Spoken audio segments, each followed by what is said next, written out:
And we're live. Hello, everyone, and welcome to the Growth Roundup. It's a brand new series as a part of the Stripe subscriptions growth community. And today we are excited to have Peter Burjanek.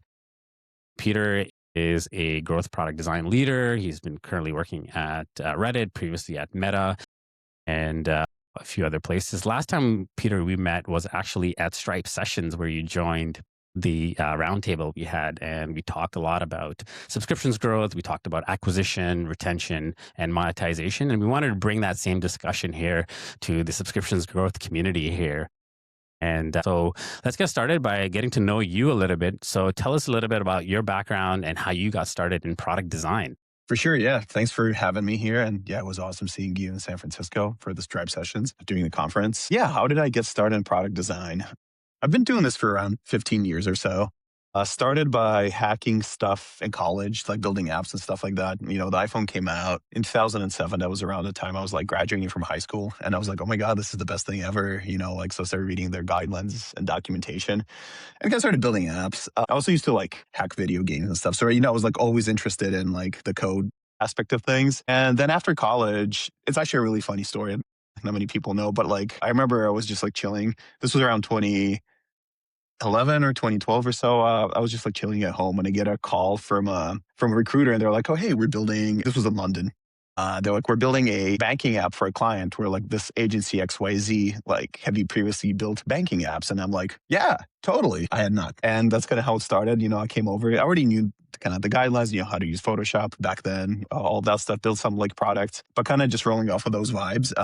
Ended up shipping my first like proper design and app and everything. And it kind of snowballed from there. I started working with more agencies, had my own startup, ended up kind of co-founding a startup in San Francisco, started flying to San Francisco from London, and like back and forth. That's where I met Zane. And then it's continued snowballing from there. And then I joined Meta and then I was at Reddit. But it all started with me just like being really curious about the platform and about the space and just screwing around, right? Like, and I think we were talking about this thing with some previous colleagues from both Meta and Reddit as like, because some of them have kids and stuff.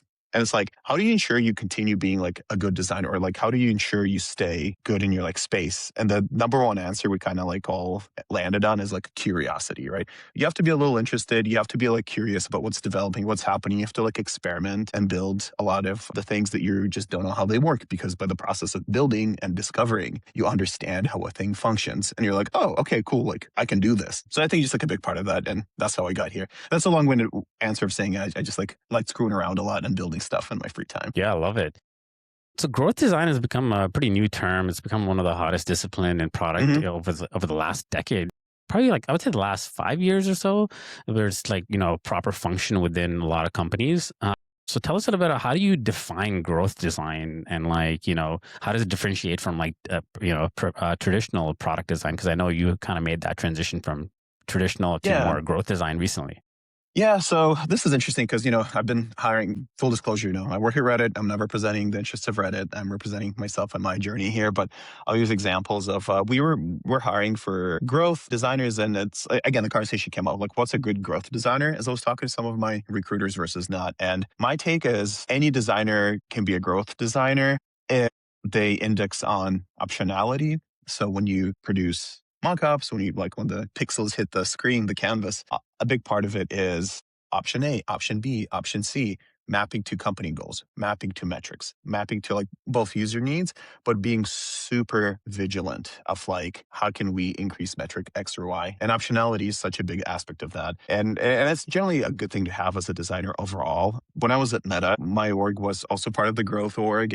And what helps us is once you have that optionality, because like you start with a goal, like let's say we want to increase daily active users, for example, right? Like, okay, cool. Well, how do we increase daily active users? What do they like about the platform? What brings them back to the platform? Let's say like what brings them to the platform is just like for Facebook, and it's like connecting or talking to your friends, right? Okay, cool. So how do we then emphasize that message if someone wants to continue using Facebook or like Instagram or like any other social platform, and if connecting with friends is the most important thing, we emphasize that during onboarding, doing push notifications, right? Being like, hey, you have X friends like who want to chat with you. So it's satisfying a user need, but also being very clear with the value prop and just being hyper vigilant, not just like, oh, you know, our platform does a lot of stuff.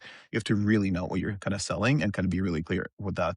value proposition to the user. Yeah, absolutely. And how would you, say like what would you say like what separates a great, growth designer versus kind of someone that's just, starting out? Yeah, it's a combination of high optionality, craft, the ability to ship fast and that ties into experimentation.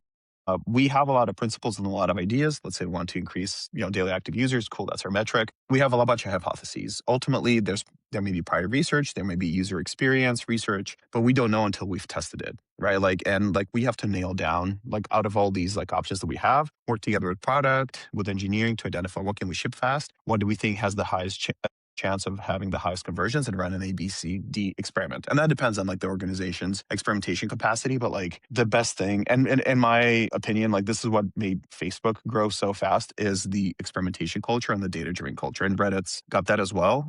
And I just think being really, as a designer, really driving that, not like taking like months to be like, oh, we're gonna do this. Just like we have a week or two from like start to finish. Here's the proposal. Let's ship this. Let's go talk to Eng. Let's get it out the door. Moving fast, but also maintaining the high quality bar. And there's stuff that can kind of like empower you, right? Like if you have a good, reliable, and resilient design system that empowers you to like propose experiments really quick. And you kind of have to identify those blockers as a designer, right? Like, so if you don't have a good design system, fine, you like ship the project, but you build it with a modular intent. At Reddit, we recently launched something that you guys may be seeing soon in prod that like didn't have a system. We created a system. Now the other teams are using that system, so it's like build with scale in mind, and it just really helps because then once you want to do another rev, you just reuse it, tweak some things, and it's good to go. And a lot of the stuff is like learnings from the last like 2 decades of design. They're like table stakes now, but it's the hyperfixation on, as I mentioned, optionality, moving fast, having reliable systems, and getting stuff out the door quick and experimenting. That is ultimately what lands growth. And a lot of it is sometimes just like throwing ideas at the wall and being like, well, like let's try like a wacky idea. Let's identify a new product vertical. Let's like validate it fast. But speed is always like a big part of that without sacrificing quality. And that's not easy, right? Yeah, absolutely. See. I think folks sometimes index on the process rather than on the outcome. I see a lot of designers, especially in interviews, go over like, oh, here's the wireframes, here's like the stickies. Like, that's cool, but it's more the what that matters rather than like how you got there. And I think the industry's shifting in a way where I'm trying to put this like in nice terms, where someone who was really senior, because considered to be like senior 5 years ago, that's considered like the baseline of starting today. And I think the bar has gone up substantially, but that doesn't mean you're being left behind. It just means you have to emphasize that kind of ability to deliver high quality work fast. But yeah, to like recap and answer your question, it's the impact, it's the what were the numbers, what was your direct contribution, what specifically increased with you shipping this particular design proposal. And metrics is ultimately what makes the world go round. Growth is all about metrics. Yeah, absolutely. So, you talked about metrics. Like, what are when you're designing products? Like, what are some metrics that you keep in mind when when you're Yeah, starting out a project? for sure. That's why we have strong partnerships with product, right? Yeah. And our executive board. Daily active users is probably the biggest one, right? Like they're ultimately your customers. They're the people who are on the platform, who see the ads, who interact, who find value from the platform where they also create value. So it's that's probably one of the core ones. There's also conversion, right? Like sometimes in the case of Reddit, there's a lot of people using it as a resource. Like how do we capture those and make them become users? For example, and TikTok and X have really interesting ways of capturing converting users. They essentially gatekeep everything behind an account. So you must create an account where you like, and they're really heavy with upselling app downloads. Hmm. Which then has like a lot of downstream effects, right? Like you can do push notifications, they get like better refreshing, they get like a better like user experience because it's a native app, but also it's just easier to do better targeting for their interests. So yeah, and that's something we're exploring as well. Yeah, totally. So tell us a little bit about, we like to cover kind of the holy trinity of like subscription growth. So, what's working and what's not working when it comes to acquisition, retention, and monetization. So, with your experience acquiring new users, typically there's kind of the three pillars of, getting new users. There's kind of like the build, buy, partner, right? So building would be a lot of like PLG type of motions. Buying is kind of like the ads, and kind of like those buy channels, and then partnerships are just partnerships with other companies or ecosystems. So you're very responsible for kind of the build channel, and we would love to learn more about some of the things that you're noticing in terms of design patterns when it comes to acquiring new users?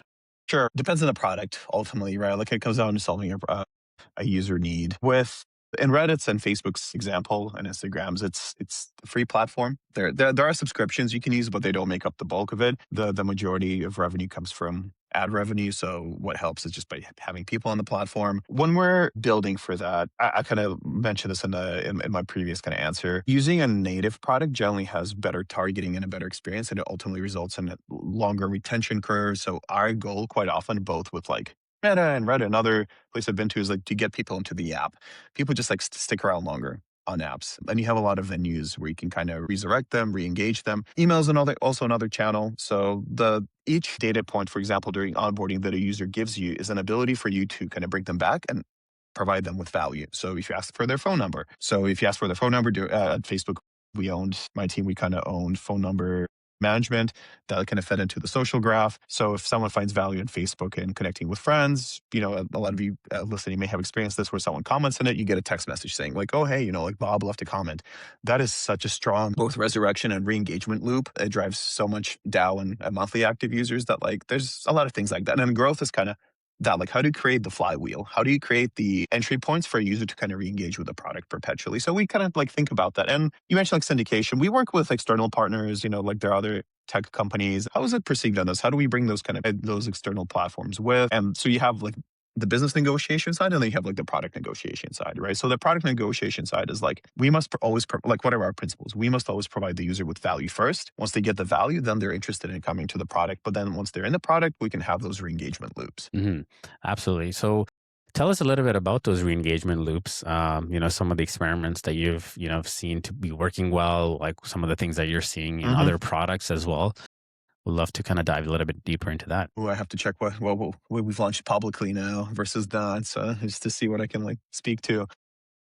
Push notifications, I mentioned this so strong. So when a user is onboarding, for example, a lot of times most social apps allow you to grant access to the push notification feature. Some users say yes, some users say no. Those who say yes are like twice as likely to return because now you have a channel of like sending them interesting content, right? Like with Reddit, it could be like digest. With Facebook, it could be like it's commentary posts, etc. And you can tailor it using ML for like, you can kind of identify based on the onboarding signals what a user likes. Are they more of a passive consumer? Are they like an active consumer? If you know they're a contributor, might be like, hey, there's a community here. Have you considered posting here? Or like you created a thread. Here's like the summary for your thread kind of post. But if you're more passive, it's like, oh, hey, these topics are kind of happening on this particular subreddit or like in this community on like Instagram or whatever. Here's what you missed. It all comes down to reminding user of the value that the platform has, but also not giving all of it away externally, right? Like I think what I've seen is experiments where emails kind of go out or push notifications that kind of give you the detail for everything. So you don't even need to come back into the app. So you need to give enough value, but also have like a hook to have you come back inside to discover even more so as to not give everything away. Yeah, absolutely. Curious, you talked a bit about acquisition, getting new users, we talked about re-engagement. Well, What actually, about it's like, like, can I yeah, interrupt for a second? You just reminded me. yeah, For acquisition, so this is both comes from my like startup days and like working with tech companies. I noticed that for acquisition, paid acquisition, i.e., paying for ads on Facebook, Instagram, TikTok, it brings a lot of traffic in, but the conversion rates are generally not the highest. And it's interesting versus compared to like organic growth. You always want to focus on organic growth. That's like the best possible lever that you can have. yeah. And in terms of organic growth, what are like, some ways that you've seen work effectively? I mean, I guess it depends on the product itself. Yeah. Products like, you know, there's different strategies for organic growth, right? Like, there's referrals, there's also, Hmm. there's, ways to expand teams. Curious, like, what are some trends that you're seeing when it comes to organic growth For nowadays? sure. I think part of it is identifying the flywheel, right? Like how do you attract someone? How do you have them engage? And how do you have them refer or come back?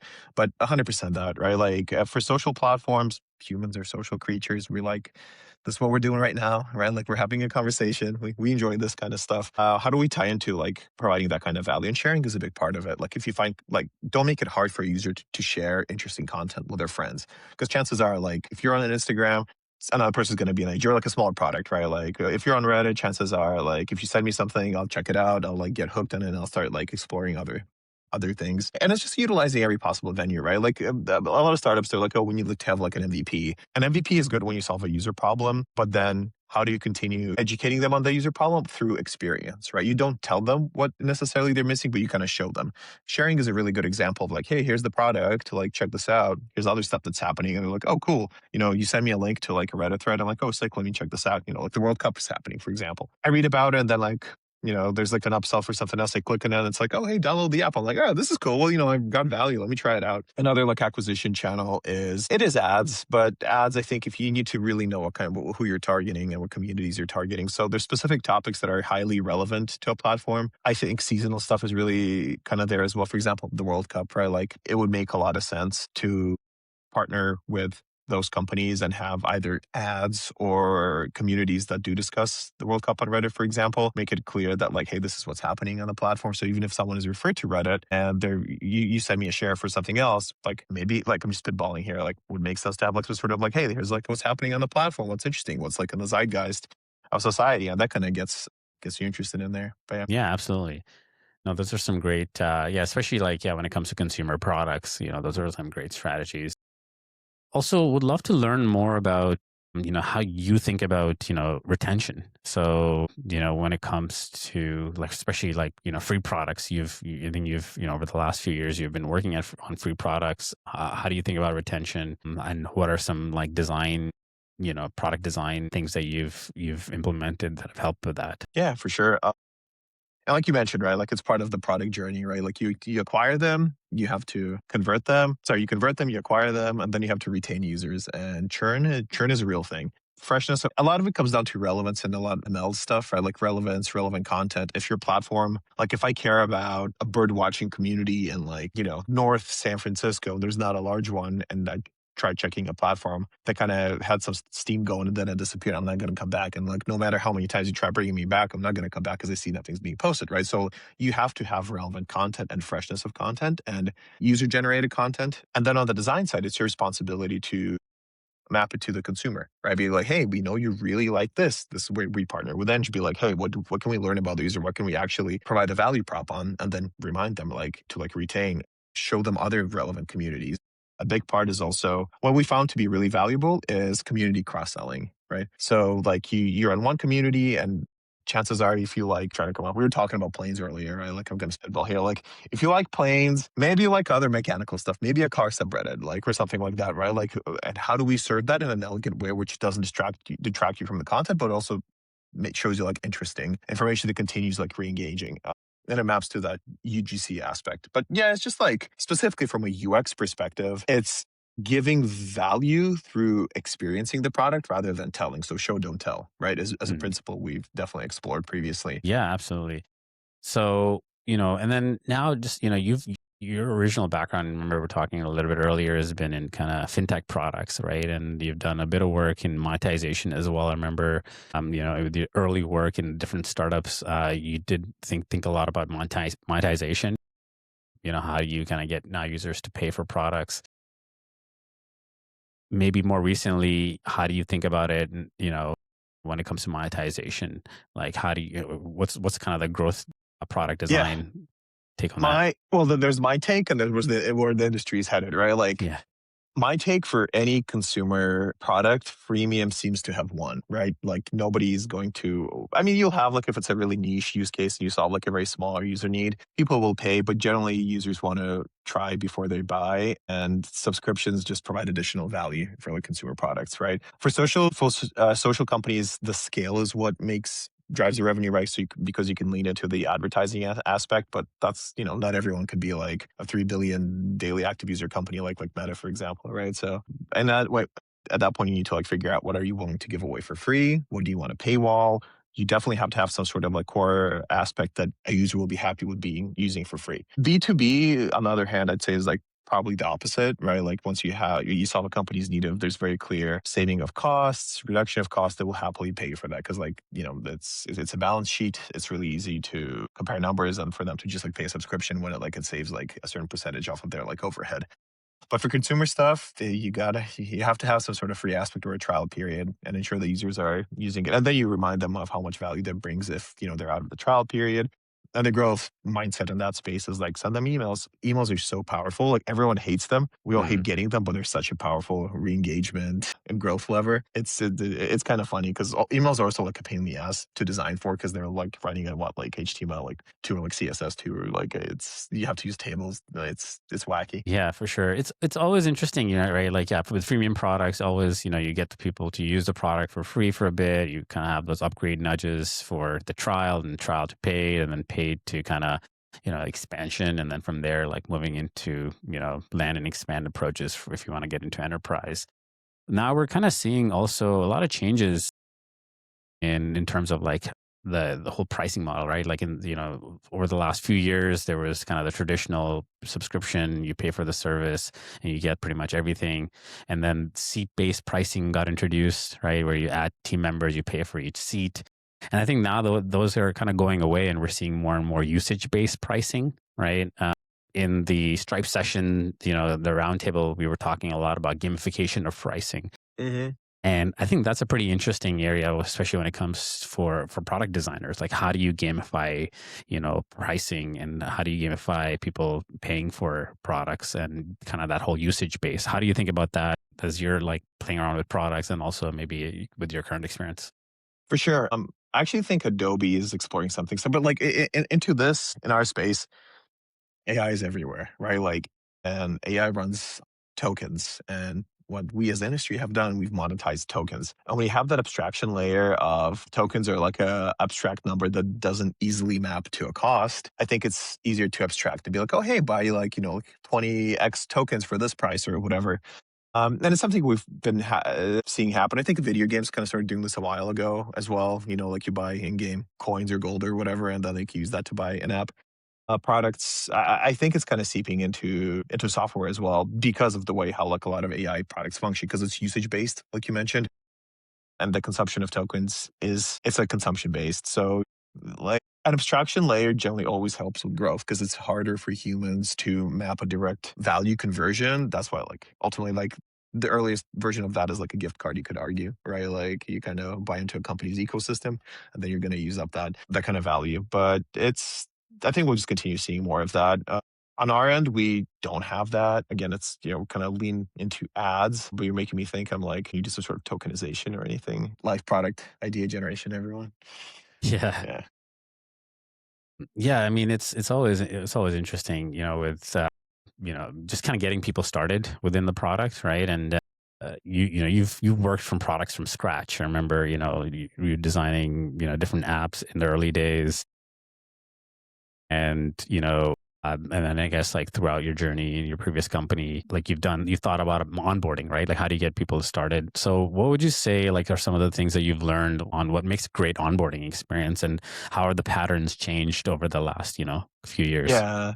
It used to, well, users hate onboarding. We need onboarding to collect signal to know what you want, right? Like, so those two things are at odds. I actually think onboarding is a really good example of a company need that a company like 100% needs versus a user kind of doesn't really care about it. They just want to get into the product. From our learnings, I think you can do elegant things, right? You should always give the user an escape hatch. Like if they want to skip after a certain point, fine, get them into the product, but have follow-ups. Have like, for both companies, like if you're in the feed, if you then give a specific signal, like let's say you didn't share your location, which is fine. Not everyone wants to share their location, but have like, as you're scrolling through the feed, be like, oh, hey, want to see like relevant stuff near you. Like we can probably tell based on IP if you're like in SF, like want to see stuff that's relevant to you in San Francisco, share a location, discover more like interesting things, right? But like tie it to value or be like your friend, like I'm trying to remember like for Facebook examples, like for address book sharing, right? Because it helps build us the social graph. The social graph connects you with people, which then makes you come back to the product. It's like, oh, hey, like 5 friends of yours shared their address book, share yours and stay connected or whatever, right? Like the value prop is there. It's really hard also just having like, we really have to avoid like screens with bullet points and text. At Facebook, it was always a challenge because legal is like, well, we have to have those disclosures. It's a must have. Users absolutely do not read anything at all.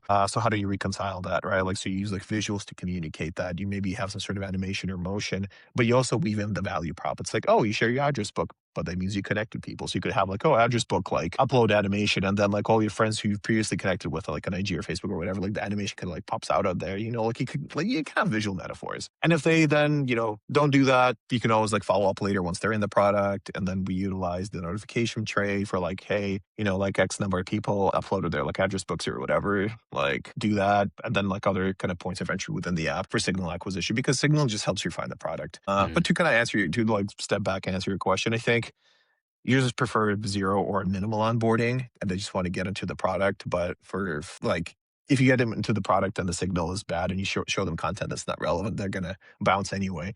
So sometimes you have to force them to do it through, because they're also like, users may hate it, they'll still do it, right? Like just don't like make it completely crap. And I think hyper targeting is a big part of it as well. If we know that a user is more likely be based on geography or other inferences to provide one type of signal rather than the other, let's dynamically serve that flow rather than the other and chain them and then experiment, right? At FB, there was, that's generally how it works, right? Like it takes modules and those modules are dynamically served during onboarding depending on like signal.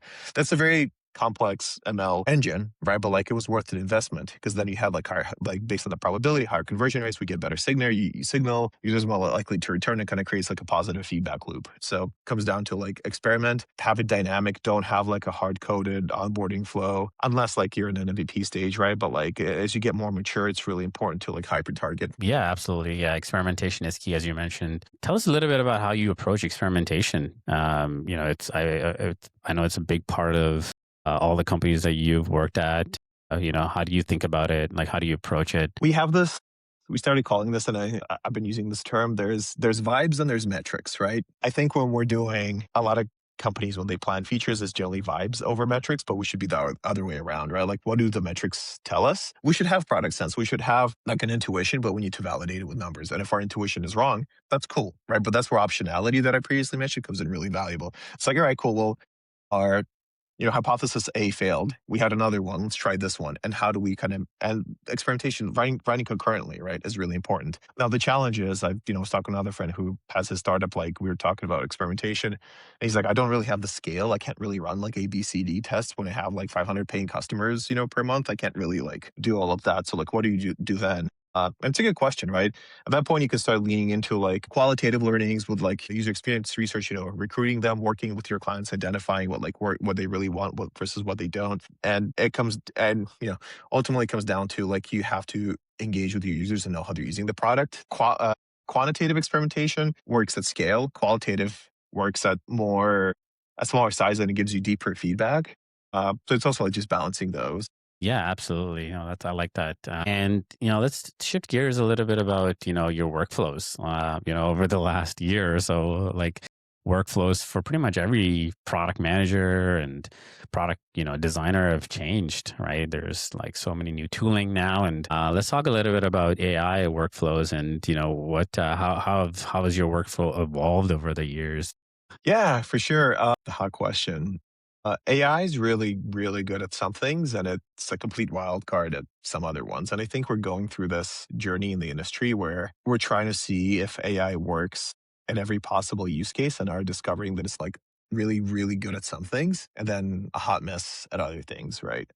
AI has really empowered our design org in shipping prototypes, live code prototypes that connect to like our backends and live data. And the designer can now just like build a prototype and Figma's is very underwhelming, right? It's like, just like hot click area. It's very, and I may be aging myself here, like similar to like Envision PowerBoard, right? Like where you like upload a PNG, selected like slices, and they'll just link them to each other. That's like, Figma's is a little more complex, but it still kind of is within that space. You can't really have like, you can have more complex prototypes that's a pain in the butt with AI. You can just like link your Figma to Cursor, especially if you have like some sort of understanding of code. It just makes it look so much easier. Then you can let PRs, they can have like a link, you can share it with leadership. They can use it, it's live data, everyone's using it. Engineering can be like, oh, this is cool. And they're like, we can't build this, but we can build this. So it just increases the pace of how quickly we can get things out there and tested. It's also so powerful for UXR. Our designers now can just like build a prototype, and the same link goes to like the CEO. The same link goes to our users that we test with, right? The same link goes to like me. I can like play around with it, and it's great. Then we're actually kind of already getting feedback on that anyway, right? And it just makes like So much easier. We tried using it for like whiteboarding and then like uploading those, whiteboarding mocks into an AI being like, hey, how would you like design this using our design systems? It's okay for like ideation and prototyping, like Mhm. figure making stuff, but not like for the final product. But like it increases the velocity at how quickly we can move and ship stuff, which I think is great because like in growth, speed is always important. You can't, spend a month designing a feature, you have like a week. So it really empowers us in terms of doing that. Yeah, for sure. Um, yeah, I want to talk a little bit about, some advice that you might have for founders. So would love to learn about, what you think are like some of the mistakes that startups currently make when it comes to design. I haven't worked with startups for like a hot minute. So my perception might be a bit out of date. What I've seen is a lot of startups just like throw together like a landing page with Claude, and I can immediately tell if it's been built with Claude. And like I immediately am like, ooh, like this is gross because it's just using the same grid layout, gives it like a couple of Yeah. gradients, right? And you could immediately tell. There's a lot of value in having, especially if it's a B2C product that looks like it actually cares about the user and is not just trying to shill something, right? And I think the theme for this like chat is that I kind of like want to emphasize is like you should always be providing value to the user because if you solve a problem of theirs, they will come to you, right? But you're not off to a great footing if like you're the first thing that the customer experiences looks like vibe coded schlock, right? Like it's ultimately like people are smart, right? Like they can tell.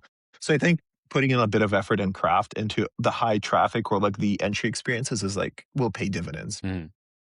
Yeah, absolutely. So, I really appreciate you kind of answering all these questions. We covered, strategies for acquisition, retention, monetization, as well as some of the experimentation approach that you've taken. I'd love to ask you some rapid fire questions and Let's do then it. we'll wrap it up. So, favorite product? Digital or physical or Both. It could be both. both? I like cars. I like automotive stuff, right? Like I think the automobile is a wonderful in terms of product design. It's such a complex thing that so many it's both hardware, software, it's just cultural zeitgeist as well. It's a very interesting space. Digital, I mean, I'm a terminally online Redditor. I use Reddit, so that's probably my number one visited product. And that was part of Yeah. what if I joined. Like I love the platform so much. There's so many things to do there, and it's just like a really good product. I think it could grow and improve, but if in terms of like actual usage, I'd say it's that. All right. So, Reddit, favorite product. All right. Most underrated design principle. I've been seeing. I don't think it's the most underrated one, but I've been seeing a lot of junior designers kind of create navigation flows that don't take you back where you started from. And one of the core principles of like interface guidelines for both, Apple and Google, and just like in general usability is like a user should be able to come back to where they started from. And I started noticing a lot of like information architecture now has like you end up like in a weird section of something and you don't know how do you get back and you're like, right, cool, how'd I end up here, right? So I think just like relying on the good old reliable principles. I think a lot of people deviate from them, and that's fine if you have a good reason to, but they're there for a reason and they're universal and like they're tailored for humans, and humans are kind of going to be the same for a while, right? So I think we just have to keep in mind the fundamentals. Those will not change, that those will adapt to the new surfaces that we're on. Yeah, absolutely. Another question I had was, yeah, Sorry, around. one more thing.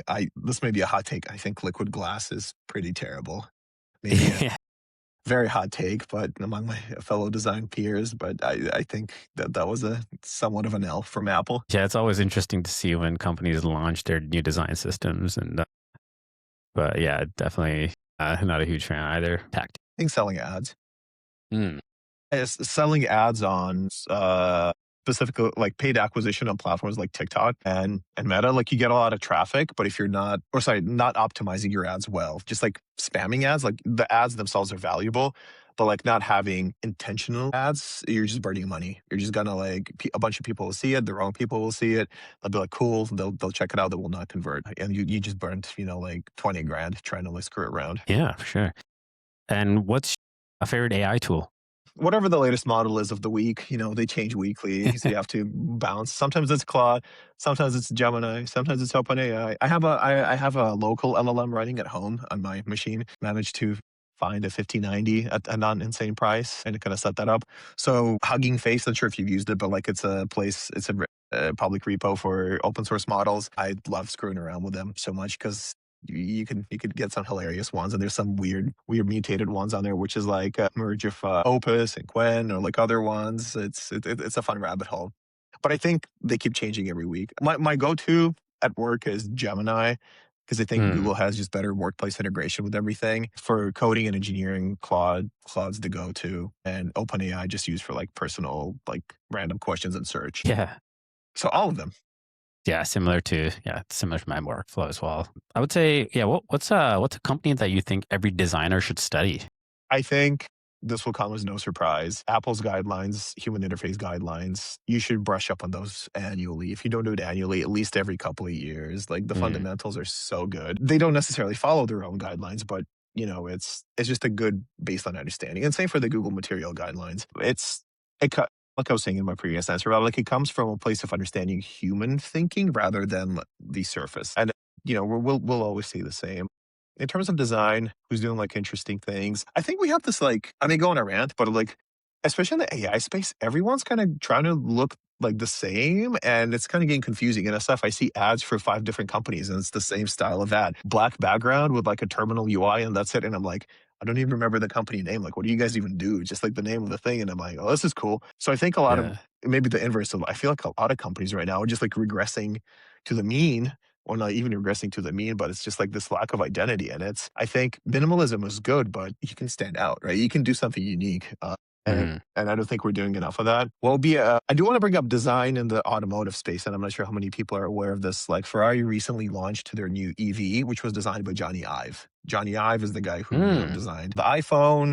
He was Apple's kind of chief designer, and Ferrari hired him to design their first ever EV. Individual parts of it look really nice when you're zoomed in on the UI or like a one corner, but overall, it looks really bad. It's been met with like ridicule and mockery, and it looks it's not the most aesthetically looking car. It's the Ferrari Luce. Mm.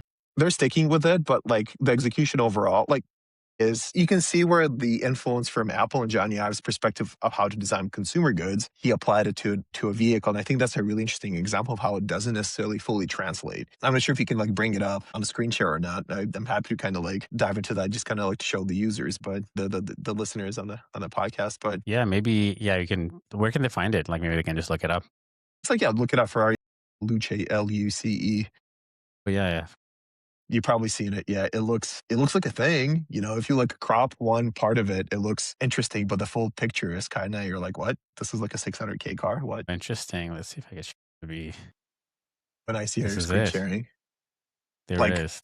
like Ferrari EV it's cool Luce. for a 60K Prius or right, like, but for a 600K car, like, yeah, if you go to Google image search and just like, oh yeah, there's like side picture.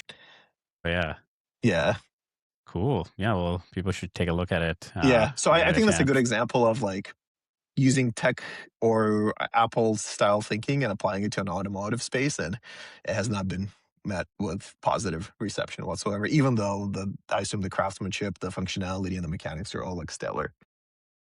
Amazing. Well, thank you so much, Peter. Really appreciate answering all the questions. We're going to take maybe a question from the audience, and then we'll wrap it up. So Miguel here, Miguel is actually a regular attendee. He comes to the Stripe sessions that we have at the office. So he's asking, how do you think about communicating value to users?